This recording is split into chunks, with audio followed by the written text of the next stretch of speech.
आसनगाव येथे साई रिक्षा चालक मालक संघटनेचा उद्घाटन समारंभ संपन्न। दिनांक 29 ऑगस्ट रोजी आसनगाव रेल्वे स्टेशन येथे रिक्षा चालक मालक संघटनेच्या वतीनं रक्तदान शिबिर तसेच आरोग्य शिबिराचे आयोजन करण्यात आले होते। साई रिक्षा चालक मालक संघटनेच्या उद्घाटन कार्यक्रमाला संघर्ष पत्रकार संघाचे ठाणे जिल्हा अध्यक्ष योगेश हजारे, पत्रकार रवींद्र लकडे यांच्या हस्ते संपन्न झाला। यावेळी संघटनेचे अध्यक्ष साई चंद, पत्रकार निलेश विशे, शशिकांत गायकवाड, विनोद चंदे, राजेंद्र देशमुख, सुरेश पवार, सुरेश बसवन, राजेंद्र निचिते, विजय सोनवणे, रुपेश साबळे, आकाश निचिते, संजय निचिते, तुषार निचिते, राकेश आरज, अनिल निचिते, प्रवीण तुपे, देवेंद्र गगे, भरत विशे व साई रिक्षा चालक मालक संघटनेचे पदाधिकारी मोठ्या संख्येने उपस्थित होते। सर्व रिक्षा चालक मालक व बंधू भगिनी, आज आपल्या इथे रिक्षा चालक मालक संस्थेच्या माध्यमातून आज आम्ही इथे साई रिक्षा चालक मालक संघटनेचे ओपनिंग करीत आहोत आणि ते ओपनिंग करीत असतात इथे आम्ही रक्तदान शिबिर व आरोग्य शिबिराचे आयोजन केलेले आहे। माझं नाव सचिन गुप्त करावे, मी आरोग्य सेवक आहे आपल्या आसनगावमध्ये।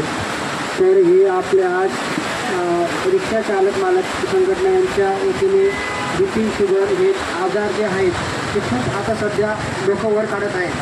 कारण सर्वांना कामाचं ताण, आपण जे खाण्यामध्ये खूप आहारामध्ये बदल झाले, जीवनशैलीमध्ये बदल झाले असल्यामुळं ह्या जे आजार आहे हे खूप लोकांना होऊ लागले।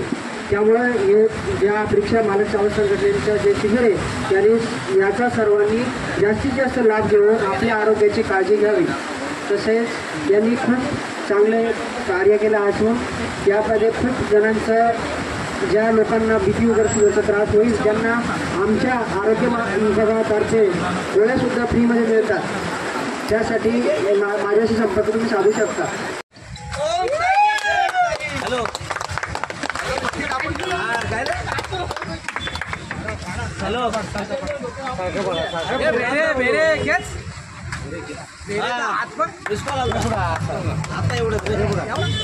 आज या ठिकाणी आसनगाव रेल्वे स्टेशन शेजारी साई रिक्षा चालक मालक संघटनेच्या या ठिकाणी अनावरण झाले, उद्घाटन झालेलं आहे। या ठिकाणी साई रिक्षा चालक मालक संघटनेचे अध्यक्ष साई चंदे साहेब उपस्थित, सर्व त्यांची संघटनेची टीम या ठिकाणी उपस्थित आहे। चांगल्या पद्धतीने या ठिकाणी हे उद्घाटन झालेलं आहे आणि या कार्यक्रमानिमित्त या ठिकाणी मोफत आरोग्य तपासणी शिबिर सुद्धा संपन्न होणार आहे, खास करून रिक्षा चालकांसाठी। या ठिकाणी या उद्घाटन कार्यक्रमाला मी स्वतः जिल्हा पत्रकार संघाचा अध्यक्ष योगेश हजारे, त्यानंतर आमचे संघटनेचे अध्यक्ष रवींद्रजी लकडे साहेब, त्यानंतर पत्रकार निलेश विशे या ठिकाणी उपस्थित आहेत। चांगल्या पद्धतीनं या ठिकाणी रिक्षा चालक मालक संघटना उद्घाटन होऊन आणि ती काम करत राहील। पत्रकार म्हणून आम्ही सांगतो की कधी तुम्हाला गरज लागली तर आम्हाला सांगा, आम्ही तुमच्या समस्या सोडवण्यासाठी नेहमी तत्पर राहू आणि बातम्या सुद्धा लावू।